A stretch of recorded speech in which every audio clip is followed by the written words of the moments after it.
안녕하세요. 유관장입니다. 오늘은 한계 설정과 통제가 되지 않을 때, 통제가 없을 때 아이가 경우에 따라서 얼마만큼 안 좋아질 수 있는지 좋은 영상인 것 같아서 오늘 이 영상을 보면서 한번 대화를 나눠볼까 합니다. 자, 이거 보신 분도 있으실 거예요. 굉장히 그냥 욕을 막 그냥 쏟아내놓죠. 자, 이게 한계 설정과 통제가 없을 때 아이들은 되게 불안해해요. 어떤 거냐면 예를 들어서 굉장히 그 절벽에 어떤 위태위태한 길을 도로를 달리는데 차를 가지고 달리는데 가드레일이 없는 것과 같은 거라고 보시면 돼요. 그리고 이제 뭐 심리 상태라든가 행동도 이렇게 눈치를 보면서 거의 해요. 아, 이게 내가 여기까지 해도 괜찮은가? 아니면은 좀 더 해도 되나? 뭐 아니면 내가 좀 덜 했어야 됐나? 이런 마음이 막 든단 말이에요, 마음속에서. 그리고 이제 그건 어떻게 비교를 할 수 있냐면 사막에서 길을 찾는 거랑 마찬가지겠죠. 일리도 가보고 전리도 가보고 한참 가다가 이게 아닌가 싶기도 하고, 왜냐면 길이라는 형태가 없으니까. 한계 설정이 없다는 건 그것과도 비슷해요. 어두운 밤속을 거니는 것도 같고 더듬더듬 해야 되고 이것도 해보고 여기도 더듬해보고 저기도 더듬해보고 이렇게 가고 있는 거랑 마찬가지인 거예요. 그리고 한계 설정이 있다고 하더라도 통제가 없다면 아까 얘기했듯이 위험한 도로에 가드레일이 없는 것과 같아요. 통제라는 게 어떻게 보면은 어떤 부정적으로 들릴 수도 있지만 자신을 지켜주는 어떤 그 방법이기도 하거든요. 다른 사람들 타인과 상호작용을 할 때 어떤 넘지 말아야 되는 선과 그런 선을 갖다가 넘었을 때 이런 통제를 받거나 아니면은 처벌을 받을 수 있다는 생각 때문에 이제 행동을 자제하게 되거든요. 근데 이제 그런 것들을 너무나도 부정적으로만 생각하는 것 같아요. 그래서 되게 불안하고 그리고 긴장감도 되게 높아져요. 왜냐면 우리가 사고 치고 안 걸렸을 때 아직 안 걸렸어. 사고를 쳤는데 들키지 않았단 말이에요. 그러면 되게 불안하거든요. 막 눈치 보고 언제 걸리나 걸리면 어떻게 하나 막. 그러다가 딱 걸렸어. 들통이 나서 뒤지게 혼나요. 그러면 물론 그때는 뭐 저희 때는 두드러 맞으니까 막 아프기도 하고 되게 막 두렵기도 하고 하죠. 그런데 그렇게 한번 하고 나면 후련하다는 거예요. 그 다음부터는. 그때 그 다음에 이제 스스로 판단을 하겠죠. 앞으로 요 정도면 내가 요 짓을 한 번 더 해도 괜찮겠다라는, 좀 덜 맞으면, 아니면 이제 뒤지게 혼나고 나면 다시는 이러면 안 되겠다라는 이런 어떤 판단을 하게 된다는 거죠. 그런데 지금 같은 경우 이렇게 이제 체벌을 하라는 의미가 아니라 한계 설정과 통제는 반드시 따라가야 된다. 그래야 다른 사람들과 상호작용하기도 좋고 이 아이가 이제 정상적으로 발달하는 데에도 도움이 많이 됩니다.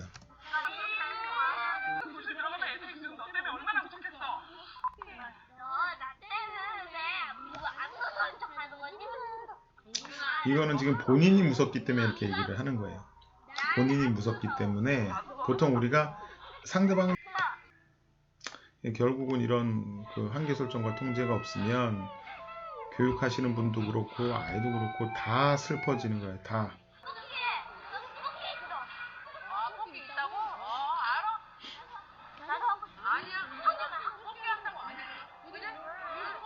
음. 그래서 지금 이제 여기서도 이 아이가 소리를 지르고 욕설을 하는 거는 이 아이의 어떤 의사소통 방법인 것 같아요. 조금 전에도 이제 뽑기를 이 아이가 하고 싶어 한다고 했을 때 사실은 뭐 500원 정도 되는 뽑기를 못 해줄 정도로 경제적으로 힘들지는 않을 것이고, 뽑기가 어떤 무슨 뭐 발달에 악영향을 미치는 것도 아닐 것이고, 그런데 지금 엄마가 하지 말라고 하는 거는 밥을 먹어야 되니까, 또는 그러면 그런 것들 갖다가 아이한테 좀 잘 설명을 해줬으면 어땠을까라고 좀 생각이 들어요. 지금은 밥을 먹어야 되니까 일단 밥을 먹고 그 다음에 뽑기를 하자라고 이렇게 좀 아이한테 좀 논리적으로 이렇게 좀 설명을 하면 어땠을까라는 생각이 들고, 이제 아이가 느끼기엔 제가 보기엔 이 아이가 느끼기에는 뭐 말이 안 통하는 것처럼 느껴질 거예요. 이해가 안 되고, 나는 하고 싶은데 왜 하지 말라고 하지? 왜 하지 말아야 되는지를 갖다가 이 아이는 모르고 있는 것 같아요. 그런데 그걸 누가 알려줘야 되냐면 부모님이 그걸 알려줘야 돼요. 나빠서 하지 말아야 되는 건지 아니면 순서가 지금은 하면 안 되는 건지 그래서 나중에 해야 되는 건지 이런 것들에 대해서 명확하게 좀 이렇게 알려주면 아마 조금 더 낫지 않을까. 그러니까 이 아이는 지금 답답하니까 저렇게 소리 지르고 저게 이 아이의 의사소통 방법인 거예요, 그냥. 자기는 또 나름대로 답답하니까. 너 때문에 지금 사장님 화나고 식사들 하다 다 놀랬어 너 때문에.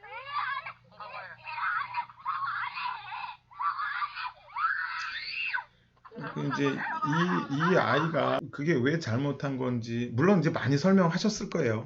저는 지금 단편적인 영상을 보니까 이렇게 얘기할 수도 있는 건데 어쨌든 영상만 봤을 때는 좀 이 아이가 뭐가 잘못된 건지 왜 잘못된 건지에 대한 설명과 너 이렇게 해서 이건 선은 이렇고 훈은 이래서 이건 잘못된 거야 라고 얘기를 했을 때 이 아이가 아니라고 하면은 얘 아니야 난 그렇지 않아 라고 얘기하면은 혼내면 안 돼요. 사과를 하라고 하면 안 돼요.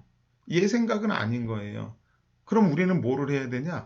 얘가 내가 잘못했네. 잘못했어요 라는 얘기가 나올 때까지 설명을 해줘야 돼요. 계속 예를 들고 막 그렇게 해서 근거를 대고 해서 힘든 일이지만 그렇게 해서 이 아이가 제가 잘못했어요 라고 얘기가 나왔을 때 그때는 이제 뭐 혼내든 통제를 받든 그게 가능한데 그냥 무조건 너 때문이야 라고 얘기하면 내가 뭘 나는 뽑기를 하고 싶었을 뿐인데 이렇게 되는 거죠. 뽑기를 안 시켜준 엄마가 잘못인 거지 내가 잘못이 아니야. 나는 그냥 뽑기를 하고 싶었어. 이 아이 머릿속에 이렇게 있을 거란 말이에요. 그래서 그게 아니라 하나하나 좀 논리적으로 논박을 해주고 따져서 내가 이겨야 돼요. 아이하고 계속 그 논쟁을 해서 그 논쟁에서 이겨서 아이가 잘못했다라는 걸 갖다 본인 스스로 느꼈을 때 그때 사과도 의미가 있거든요, 사실은. 그리고 지금 이것도 통제가 안 되고 있는 거죠. 저 때 딱 제압을 해서 뭐 손발을 갖다 못 움직이게 딱 제압을 해서 했어야 되는데 자 두려운 거예요 지금. 아직 내가 사고를 쳤는데 걸리지 않았어. 그렇기 때문에 굉장히 두렵고 약간 혼란스러운 상황이에요. 그러니까 어떻게 보면은 보통 이제 누가 나한테 비난할 것 같으면 내가 더 나한테 막 그러는 경우 있어요. 내가 죽일 놈이야. 내가 잘못했어. 그래. 내가 바보지 막 이러면서 자책을 막 심하게 한단 말이에요. 그러면 그 사람한테 차마 뭐라고 말을 못 하기가 좀 그렇거든요. 보통 그런 지금 그 심리에서 나오는 것 같아요. 그리고 이 아이가 이제 그렇죠. 부모를 잃을 것 같은 두려움이 있는 것 같아요. 그런 불안이. 지금 심하게 자기를 자책을 하고 있고 부모 둘 다 지금 밖에 나가 있으니까 부모님이 막 아빠 때리고 엄마 때리고 할 정도로 싫은데 보통 성인들은 어때요? 뭐 청소년들만 됐어도 어때요? 휙 그냥 가버리죠. 부모를 따라가는 게 아니라 승진하면 지 혼자 어디 가버리던가 이래 버린단 말이에요. 아니면 가출을 한다던가. 이 아이 같은 경우 그게 아니라 불안한 거예요. 지금 부모가 자신을 떠날까봐 되게 불안한 마음도 있는 것 같아요. 누가 소리 질러서 죄송합니다. 네. 금쪽아 안녕? 만나서 반가워. 만나서 반가워. 금쪽이는 요즘 제일 힘든 게 뭐야? 학교 생활. 친구들이랑 어울리는 게 힘들어. 친구들이랑 어울리는 게 왜 힘들어? 친구들은 금쪽이를 어떻게 생각할까? 너무 나쁜 아이라고. 너무 나쁜 아이라고. 지금 이제 제가 아이들을 지도를 하면서 보면은 이렇게 좀 약간 산만하거나 약간 우리가 좀 그 까다로운 친구들 같은 경우는 대체적으로 보면은 굉장히 영리해요. 영리하고 그런 친구들이 되게 많아요. 그리고 근성도 있고 욕심도 있고 방향만 잘 잡아주면 긍정적 에너지가 넘치는 아이들이 되게 많아요, 사실. 엄마가 편하게 살라고.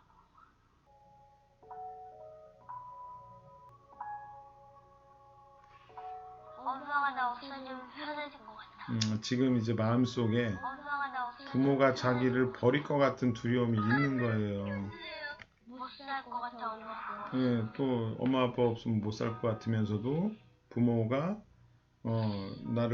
내가 없어지면 부모가 편할 것 같다라는 얘기는 두려운 거예요.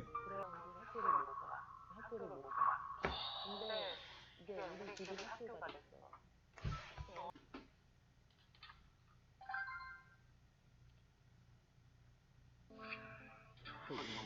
오래 못 하죠.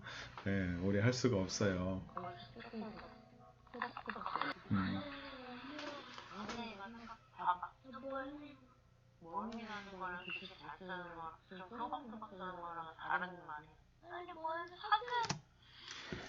자, 보통 이제 아이가 얼마 안 됐는데, 얼마 이렇게 시작도 안 했는데, 이렇게 막 그 힘들어하고, 요 꾀 부리는 거거든요. 분명히 꾀를 부리는 거예요. 그래서 힘들어하고, 막 그러면, 이럴 때, 야, 너 얼마 하지도 않았는데, 무슨, 뭐야, 좀 더 해야지. 그래야, 성적도 많이 올라가고, 그래야 훌륭한 사람 되는 거야. 이렇게 설득을 하기도 하고, 지금 이제 얘는 이제 뭐, 멀미가 난다고 막 그 핑계를 대요. 이럴 때 사실은, 이제 부모 입장에서는 계속 앉혀서 공부를 시키고 싶을 건데 이 아이는 분명히 여기 있지를 않을 거예요. 난리 치겠죠 또. 전적을 보면은 난리 치고 요럴 때 요 아이들을 여기다 이제 앉혀놓게 하는 방법들 같은 경우는 긍정적 시각을 좀 긍정적인 어떤 강화 방법을 좀 쓰면 되게 좋은 게 너가 이제 뭐 지금 가능하면은 어머님이 글씨가 왜 이래 못 알아보겠잖아 이렇게 하는 것보다는 뭐, 그래도 전보다는 글씨가 좀 괜찮아진 것 같다. 낫겠죠. 분명히 괜찮아졌어요. 거짓말이 아니에요. 왜 그러냐면, 얘가 지금 뭐 8살인가 그럴 거예요. 근데 7살 때보다는 나아졌을 거란 말이에요. 그러면, 그냥 그렇게 얘기해 주는 거예요. 나아졌을 테니까, 분명히. 7살 때보다 나아졌네. 근데, 진짜 막말로 7살 때부터 나아지지 않았다면, 모두가 잘못한 거예요.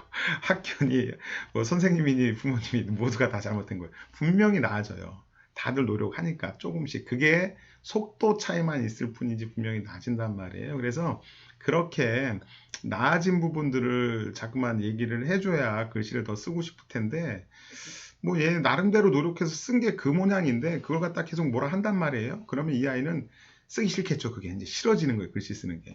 또 하나. 자, 이제 얼마 안 됐는데, 앉아서 시작한 지 얼마 안 됐는데, 막 멀미 난다고 막 꾀를 부리고, 이제 핑계를 대요. 그럴 때 어떻게 하는 게 좋냐면, 야, 우리 금쪽이는 멀미가 이렇게 나는데도 불구하고 지금까지 이렇게 앉아 있었던 거야? 이야, 대단한데? 야, 아빠한테, 아빠, 우리 금쪽이는 멀미가 나는데도 공부를 하겠다 이렇게 앉아 있었어요. 참 대단한 것 같아요. 야, 우리 금쪽이 너무 잘했는데요. 그럼 이제 아빠도 같이 좀 칭찬 좀 해주고, 야, 열심히 했구나, 금쪽이. 이렇게 해주고, 그리고 물어보세요. 조금 더 할 수 있겠어? 멀미가 나는데 어때? 그러면 조금 더 한다고 할 거예요. 저희가 보통 이제 저희 체육관에서 아이들한테 많이 쓰는 방법인데, 그렇게 해서 참여시키면 굉장히 이제 좋아하거든요. 저희는 이제 뭐 다 자발적 참여이기 때문에 좋아해요. 그런 식으로 설득을 하는 게 아마 도움이 더 많이 될 거예요. 학교에서 멀미난다 그만하진 않아. 엄마 나 멀미나.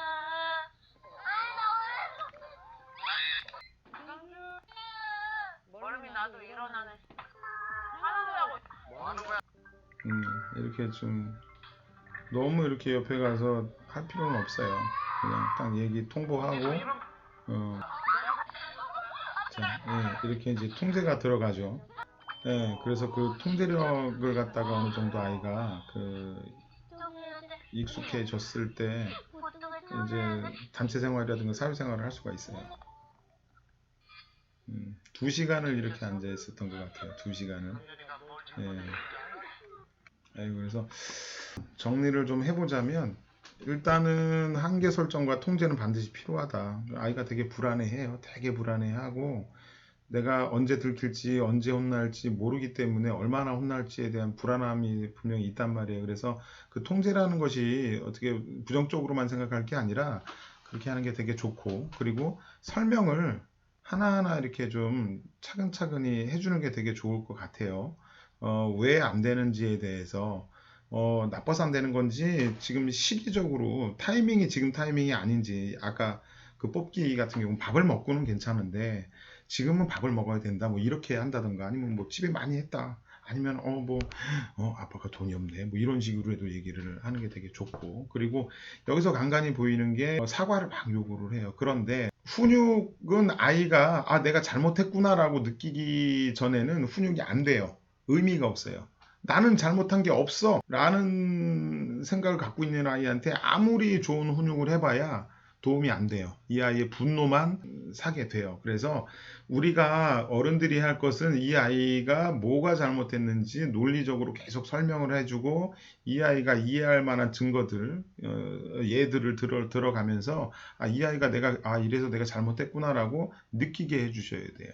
그때 가서 아주 가벼운 훈육을 해준다고 하더라도 효과가 있지, 이 아이 나는 잘못한 게 없어 라고 얘기를 하는데 훈육을 해봐야 아무런 의미가 없어요. 그래서 그런 것들을 좀 많이 생각하시면 좋을 것 같고, 그리고 이제 아까 영상 말미에 보니까 통제, 이제 하지 말아야 될 어떤 한계와 그거를 넘었을 때 정확한 통제를 해주는 거, 그런 거 되게 중요한 것 같아요. 그래서 그렇게만 해줘도 이 아이의 상태는 굉장히 많이 좋아질 것 같습니다. 자, 오늘 영상이 잠깐인 것 같은데 이제 되게 길게 됐네요. 오늘 되게 긴 영상인데 어쨌든 끝까지 시청해 주신 분들 감사드립니다. 감사합니다.